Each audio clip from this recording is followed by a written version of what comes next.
Hello साथीहरु, मैले चाहिँ बनाएको छु यो इलेक्ट्रिक साइकल। यो चाहिँ यसको एक्सिलेटर हो र यो चाहिँ चाबी भयो र त्यस्तै गरी यो चाहिँ हाम्रो ब्याट्री हो।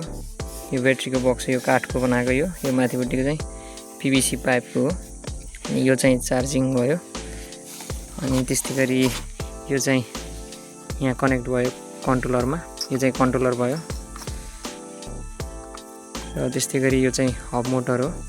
र वाटको कुरा गर्ने हो भने चाहिँ यो 350 वाटको मोटर हो। हामीले चाहिँ नर्मली 250 वाटको पनि मजाले युज गर्न सकिन्छ, त्यसले मजाले काम गर्छ।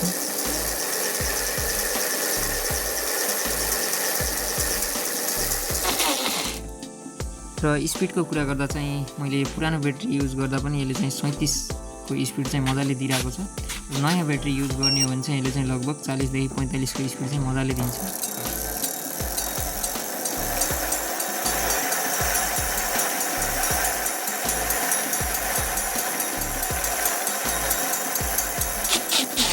र साथीहरु, तपाईहरु पनि यस्तै खालको साइकल बनाउन चाहनुहुन्छ भने चाहिँ यो भिडियोलाई चाहिँ सक्दो शेयर गर्नु होला, लाइक कमेन्ट सब्स्क्राइब गर्नु होला हैन।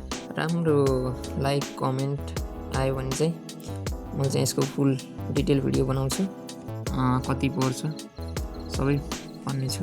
मैले पहिला चाहिँ यो आरो पम्पको मोटरबाट चाहिँ ग्राइन्डरको टाउको हालेर चाहिँ यसरी बनाएको थिएँ पहिला।